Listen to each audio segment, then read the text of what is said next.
केवट प्रसंग। गंगा पार करनी थी, सो गंगा किनारे आए। लक्ष्मण जी ने केवट को पुकारा और पूछा, क्या तू हमें पार ले जाएगा? केवट अपनी नौका में से ही कहने लगा, मैं तुम्हारा मर्म जानता हूँ। लक्ष्मण जी ने कहा, अरे भाई, कौन सा मर्म जानता है तू? केवट ने कहा, राम के चरणों की धूल के स्पर्श से पत्थर की अहिल्या सजीव हो गई। मेरी नौका तो लकड़ी की है। रामचरण स्पर्श से मेरी नौका भी यदि स्त्री बन जाए तो मैं अपने कुटुंब का परिपालन कैसे करूंगा, और इस दूसरी स्त्री का क्या करूंगा? यदि मेरी नौका में आप बैठना ही चाहते हैं तो पहले मुझे रामचंद्र जी के चरण धोने की अनुमति दी जाए। उनके चरण धोकर धूल साफ करने के बाद ही मैं उन्हें अपनी नौका में बैठने दूंगा। केवट के प्रेमपूर्ण वचन से रघुनाथ जी को प्रसन्नता हुई। उन्होंने केवट को अपने पास बुलाया। वह लकड़ी का बर्तन लेकर आया और कहने लगा कि मेरी इच्छा है कि आपके चरण पखारूं। रामचंद्र सोच रहे हैं कि मेरे दोनों पांवों के स्वामी तो यहाँ हैं ही, अब तीसरा आ गया। वशिष्ठ जी ने न्याय किया था, निर्विकारी लक्ष्मण दक्षिण चरण की सेवा करेगा और सीता जी वाम चरण की। केवट भाग्यशाली था, वह दोनों चरणों की सेवा कर सका। गंगा जल से दोनों पांव पखारने लगा। बड़ी लगन से पांव पखारे। मेरी इच्छा पूर्ण होने दीजिए। जिन चरणन की चरण पादुका भरत रहो लो लाई, सोई चरण केवट धोए लीने तब हरि नाव चलाई, भजमन राम चरण सुखदाई।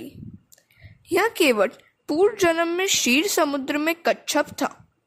वह नारायण की चरण सेवा करना चाहता था। लक्ष्मी जी और शेष ने अनुमति नहीं दी। अब लक्ष्मी जी सीता बनी है और शेष लक्ष्मण। अगले जन्म में तो आपने मुझे नारायण की सेवा करने नहीं दी थी। आज आप दोनों खड़े हैं और मैं सेवा कर रहा हूँ। केवट ने राम, लक्ष्मण, सीता को गंगा पार करा दिया। केवट ने उनको साष्टांग प्रणाम किया। राम जी ने सोचा कि इसे कुछ देना चाहिए, किंतु क्या दूं? मेरे पास तो कुछ है ही नहीं। सीता जी राम जी का मनोभाव जान गई। उन्होंने अपनी अंगूठी राम को दे दी। रघुनाथ केवट को वह अंगूठी देने लगे। हम तुझे दाम के रूप में नहीं, सेवा के उपहार के रूप में यह देते हैं। केवट ने कहा, मेरी प्रतिज्ञा है कि साधु संतों को बिना दाम ही पार लगाऊं। श्री राम ने कहा, प्रसाद के रूप में ले लो। केवट ने कहा, आज का प्रसंग प्रसाद लेने के जैसा नहीं है। 14 वर्ष के वनवास की समाप्ति के बाद जब आपका राज्याभिषेक होगा तभी मैं प्रसाद लूंगा। केवट ने अंगूठी लेने से बार बार इनकार किया तो लक्ष्मण जी उससे स्वीकारने के लिए आग्रह करने लगे। तो केवट ने कहा, मैं और राम एक ही जाति के हैं, मैं अपने भाई से दाम कैसे लूं? केवट से उतराई क्या लेता है? लक्ष्मण ने क्रोधित होकर कहा, क्या बकता है तू? क्या हम तुम एक जाति के हैं? केवट ने कहा, मेरी और आपकी नहीं, किंतु मेरी और रामचंद्र जी की जाति एक है। मैं गंगा नदी का केवट हूँ, लोगों को गंगा पार कराता हूँ। तो रामचंद्र जी संसार सिंधु के केवट हैं, लोगों को संसार सागर पार करा देते हैं। इस जीव को भी संसार सागर किनारे लगा दीजिएगा। जासु नाम सुमिरत एक बारा, उतरहि नर भव सिंधु अपारा। राज्याभिषेक के समय केवट आ नहीं सका था क्योंकि रामचंद्र विमान द्वारा अयोध्या लौटे थे, किंतु रामचंद्र ने उसे याद करके गुहक द्वारा प्रसाद भिजवाया था। हरे कृष्ण। तीनों वन में आगे बढ़ने लगे। सीता जी साहजिक विवेक और संकोच से चलती थी। आगे राम चल रहे थे, बीच में सीता जी और अंत में लक्ष्मण जी। राम और लक्ष्मण के बीच चल रही सीता जी की शोभा की क्या बात करें। ब्रह्म जीव बिच माया जैसी, मानो जीव और ब्रह्म के बीच माया चल रही है। पगडंडी बड़ी संकरी थी। लक्ष्मण कांटों पर चल रहे थे। राम से यह देखा नहीं गया। उन्होंने लक्ष्मण को आगे और स्वयं सीता के पीछे चलने लगे। रास्ते में मुकाम किया। गांव के लोग दर्शनार्थ आए। स्त्रियां सीता जी को वंदन करती जा रही थी। ग्रामजन आपस में बात कर रहे थे। ऐसे सुकुमारों को वन में भेजते हुए कैकेयी को लाज भी न आई। गांव की स्त्रियों ने सीता जी से पूछा, ये दोनों आपके क्या लगते हैं? सीता जी ने कहा, जो गोरे हैं वह मेरे देवर जी हैं। राम का परिचय शब्द से नहीं, आंखों के संकेत से दिया। श्रुति ने भी परमात्मा का वर्णन निषेधपूर्ण ही किया है। न एति न एति। राम सीता ने दर्भासन पर शयन किया। गुहक और लक्ष्मण जी चौकसी करने लगे। गुहक ने कैकेयी के विषय में कटु वचन सुनाए तो लक्ष्मण जी उसे समझाने लगे। यह उपदेश लक्ष्मण गीता नाम से प्रसिद्ध है। मुखस्य दुखस्य न कोपी दाता। मनुष्य को उसका कर्म ही सुख या दुख देता है। इस सृष्टि का आधार ही कर्म है। इसी कारण से ज्ञानी महात्मा किसी को भी दोषी नहीं मानते हैं। रामचंद्र जी स्वेच्छा से ही वनवासी बने हैं। सीता राम के चरणारविंद का नित्य स्मरण ही परमार्थ है। सखा परम परमार्थु एहु, मन क्रम वचन राम पद नेहु। सुख दुख का कारण जो अपने अंदर ही खोजे वह संत है। ज्ञानी पुरुष सुख दुख का कारण बाहर नहीं खोजते हैं। मनुष्य के सुख दुख का दाता बाहर जगत में कोई नहीं है। यह कल्पना ही भ्रामक है कि मुझे कोई सुख दुख दे रहा है। ऐसी कल्पना तो अन्यों के प्रति वैर भाव जगाएगी। वस्तुतः सुख या दुख कोई दे नहीं सकता। यह मन की कल्पना मात्र है। सुख दुख तो कर्म का फल ही है। सदा सर्वदा मन को समझाओ कि उसे जो सुख दुख अनुभव हो रहा है वह उसी के कर्मों का फल है। को न काहू सुख दुख कर दाता, निज कृत कर्म भोग सबु भ्राता। राम तो परमानंद स्वरूप है। जो उनका स्मरण करते हैं उन्हें दुख नहीं होता, सुख ही होता है। सो उनको दुख होने का तो कोई प्रश्न ही नहीं है। उनके मन में कैकेयी के प्रति कोई मनोदुख नहीं है। राम को कर्म का बंधन तो है नहीं। वे कर्म से परे हैं। वे अपनी इच्छा से ही प्रकट होते हैं। जीव को अपने कर्म के कारण जन्म लेना पड़ता है। ईश्वर स्वेच्छा से प्रकट होते हैं। फिर भी परमात्मा लीला करने के लिए प्रकट हुए हैं। सो कर्म की मर्यादा में रहते हैं। जगत के सामने एक आदर्श रखते हैं कि स्वयं परमात्मा होते हुए भी कर्म के बंधन में है। वे स्वेच्छा से ही अवतरित हुए हैं। जीव अपने कर्म से जन्म लेता है। हरे कृष्णा। राम कथा कई ग्रंथों में वर्णित की गई है। कैकेयी ने राम को वनवास दिया। कौशल्या माता को अति दुख हुआ। रामचंद्र कहते हैं कि यह मेरे कर्मों का ही फल है। पूर्व जन्म में मैंने कैकेयी को दुख दिया था, उसका ही यह फल है। मैंने परशुराम अवतार में जो किया उसका फल इस अवतार में पा रहा हूँ। पूर्व जन्म में कैकेयी जमदग्नि ऋषि की पत्नी रेणुका थी। परशुराम उन्हीं के पुत्र थे। एक बार गंधर्व चित्रसेन कई अप्सराओं के साथ सरोवर में विहार कर रहा था। रेणुका ने यह दृश्य देखा तो उसके मन में भी विकार जागा और कुछ असंतोष भी। इन अप्सराओं को जैसा सुख मिल रहा है वैसा तो कभी मुझे मिला ही नहीं है। रेणुका को लौटने में देर हुई। जमदग्नि जान गए कि रेणुका ने मन से व्यभिचार किया है। जमदग्नि खिन्न हो गए। उन्होंने पुत्र से कहा, तेरी माता ने पाप किया है, उसकी हत्या कर दे। पिता की आज्ञा सुनकर बिना कुछ सोचे विचारे ही परशुराम ने रेणुका का सिरोच्छेद कर दिया। रामचंद्र कौशल्या को समझा रहे हैं कि उस जन्म में मैंने माता को दुख दिया, सो इस जीवन में वह मुझे दुख दे रही है। महात्मा तो यहाँ तक कहते हैं कि राम ने बाली की हत्या की थी, तो वही बाली कृष्णावतार के समय पारधी का रूप लेकर आया और भगवान को उसके बाण से प्राण त्यागने पड़े। किए हुए कर्मों का फल भुगतना ही पड़ता है। सारी रात लक्ष्मण जी और गुहक बातचीत करते हुए चौकसी करते रहे। ब्रह्म मुहूर्त में रामचंद्र जी ने स्नान आदि से निवृत्त होकर शिव जी की पूजा की। अपने जीवन में कुछ नियम होने ही चाहिए। जिसके जीवन में कुछ शुभ संकल्प नहीं है, वह पशु से भी अधम है।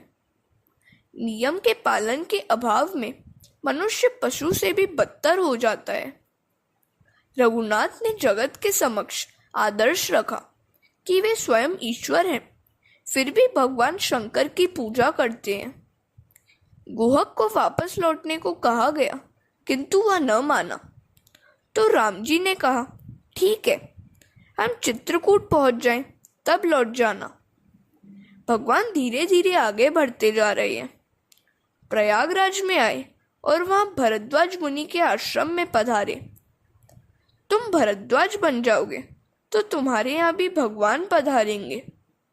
भरद्वाज अर्थात उपदेश को कान में भर लेना। इस जगत की बातों पर अधिक ध्यान देने से कोई लाभ नहीं होता है, परंतु भक्ति में विक्षेप होता है। भरद्वाज अधिक बोलते नहीं हैं। वे बार बार राम कथा सुनाते थे और रामचरण के बड़े अनुरागी थे। राम सीता लक्ष्मण के आगमन से वे बड़े आनंदित हुए। आसपास के अन्य ऋषि भी आने लगे। भरद्वाज कहते हैं, आज तक की कड़ी साधना का फल मिल गया। सभी साधना का फल है भगवान का दर्शन। भगवान के प्रत्यक्ष दर्शन के बिना शांति नहीं है। भगवान ने एक रात उनके आश्रम में बिताई। हरे कृष्णा। श्री नारद जी द्वारा वाल्मीकि उद्बोधन प्रसंग। दूसरे दिन प्रातः काल में राम ने मुनि से कहा कि वाल्मीकि आश्रम का मार्ग दिखलाने के लिए किन्हीं मुनि कुमारों को हमारे साथ भेजिए। 2-4 ऋषि कुमार साथ साथ आए। सभी वाल्मीकि आश्रम में आ पहुंचे। वाल्मीकि ने समाधि भाषा में राम कथा लिखी है। राम जी के प्राकट्य के पूर्व ही वाल्मीकि ने रामायण लिख दी थी। वे तो आदि कवि हैं। उनके मुख से ही सर्वप्रथम श्लोक प्रकट हुआ था। इससे पहले कोई श्लोक था ही नहीं। प्रथम श्लोक क्रौंच वध संबंधी है। किसी पारधी ने एक क्रीड़ारत क्रौंच युगल पर तीर छोड़ा तो एक पंछी मर गया। वाल्मीकि इस दृश्य को देखकर बड़े दुखी हुए। उन्होंने उस पारधी को श्राप दिया।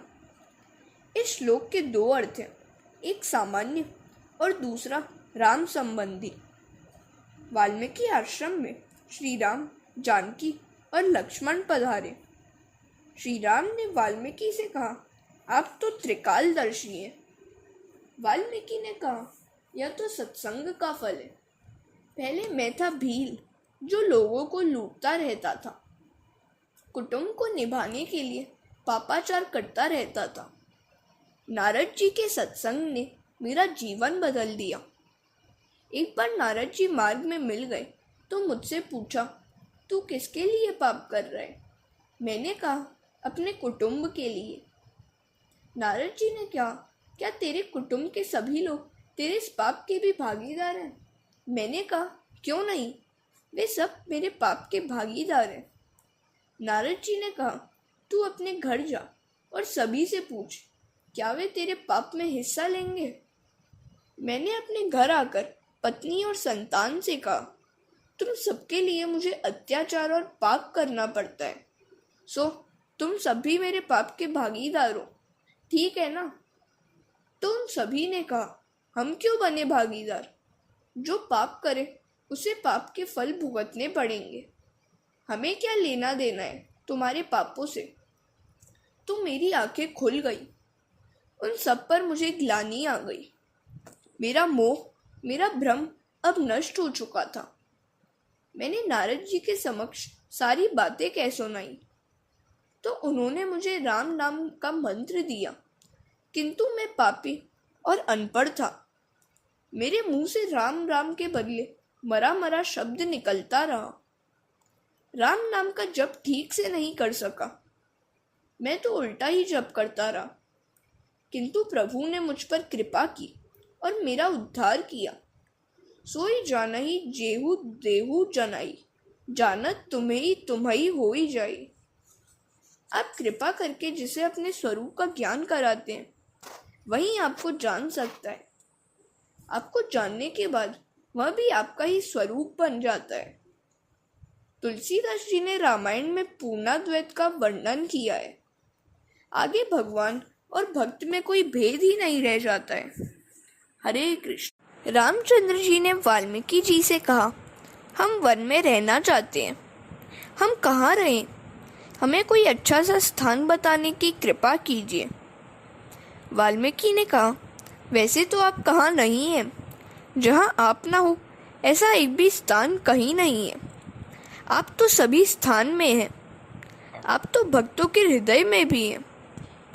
इन चौपाइयों में बताए गए लक्षण आप में आएंगे तो भगवान आपके हृदय में भी वास करेंगे।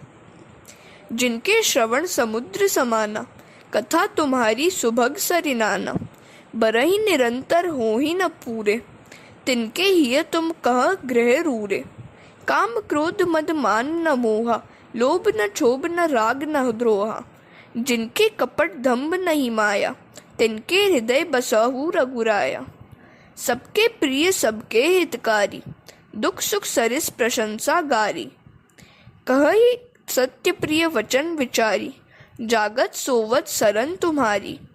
तुम्हि छाड़ी गति दूसरी नाही, राम बसहु तिनके उर माही।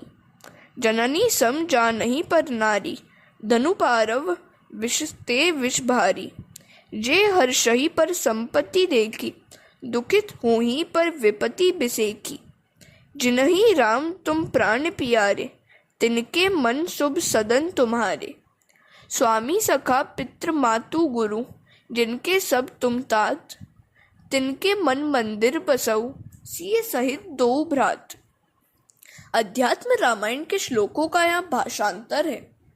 भक्तों के 14 लक्षण इनमें कहे गए हैं। वाल्मीकि कहते हैं, प्रभु आप निवास के लिए मुझसे स्थान पूछते हैं, किंतु आप कहाँ नहीं हैं। नाथ आप तो लीला कर रहे हैं, आप चित्रकूट पर्वत पर निवास कीजिए। श्रीमद् भागवत समाधि भाषा में है, वाल्मीकि रामायण भी समाधि भाषा में है। चित्त ही चित्रकूट है। अंतःकरण में परमात्मा के स्वरूप का सतत ध्यान करें, तभी उसे चित्त कहते हैं। परमात्मा का चिंतन सतत हो तभी चित्त कहा जाता है। चिंतन करना चित्त का धर्म है, निश्चय करना बुद्धि का धर्म है, संकल्प करना मन का धर्म है। एक ही अंतःकरण के भेद है। पाप होता है अज्ञान से। परमात्मा यदि चित्त में आए तो जीव कृतकृत्य होता है। लक्ष्मण वैराग्य है, सीता जी पराभक्ति का स्वरूप है, राम परमात्मा है। जब भी संकल्प करो शुभ ही करो। हमेशा मानो कि परमात्मा चित्त में बसते हैं। रघुनाथ जी मंदाकिनी के किनारे पधारे। वहां अत्रि ऋषि का आश्रम है। वे वयोवृद्ध ऋषि हैं। उनका गंगा स्नान का नियम था, किंतु जा नहीं पाते थे। सो अनुसूया ने गंगा जी से प्रार्थना की कि वे उनके आश्रम में प्रकट हो। उनकी प्रार्थना से प्रसन्न होकर गंगा जी वहां प्रकट हुई। तुलसीदास जी को चित्रकूट के घाट पर रघुनाथ जी के दर्शन हुए। चित्रकूट के घाट पर भई संतन की भीड़, तुलसीदास चंदन घिसे, तिलक करें रघुवीर। तुलसीदास जी जब राम को पहचान नहीं पाए थे, सो हनुमान जी ने तोते का रूप लेकर यह दोहा 3 बार सुनाया था। सोचिए, पाप का मूल चित्त में है। पाप होता है अज्ञान से। इस चित्त में यदि रघुनाथ जी आए तो चित्त विशुद्ध होता है। गोहक सेवा कर रहा है, राम के आगमन का समाचार भील, किरात आदि लोगों में फैल गया। रामचंद्र जी के दर्शन करने के लिए सभी आने लगे। उनके दर्शन करते हुए जड़ चेतन बन जाते हैं और चेतन जड़ सा। कुशल मंगल पूछा गया। प्रभु जी, आपके दर्शन से हमारा कल्याण हो गया, पाप छूट गया, स्वभाव बदल गया, जीवन सुधर गया। यहाँ के वन, पहाड़, गुफा आदि सब हमारे देखे और जाने पहचाने। हम आपके सेवक हैं, आप जहाँ चाहें हम आपको ले जाएंगे। रामचंद्र जी चित्रकूट में विचारे। रामचंद्र जी चित्रकूट में विराजे। तब से चित्रकूट के वृक्ष, फूल और फल भरे हुए हैं और झूमने लगे हैं। प्रतिदिन कई ऋषि मुनि राम जी के दर्शन को आते रहते थे। राम के चरित्र का वर्णन कौन कर सकता है? एक एक अक्षर महापातक का नाश है। हरे कृष्णा।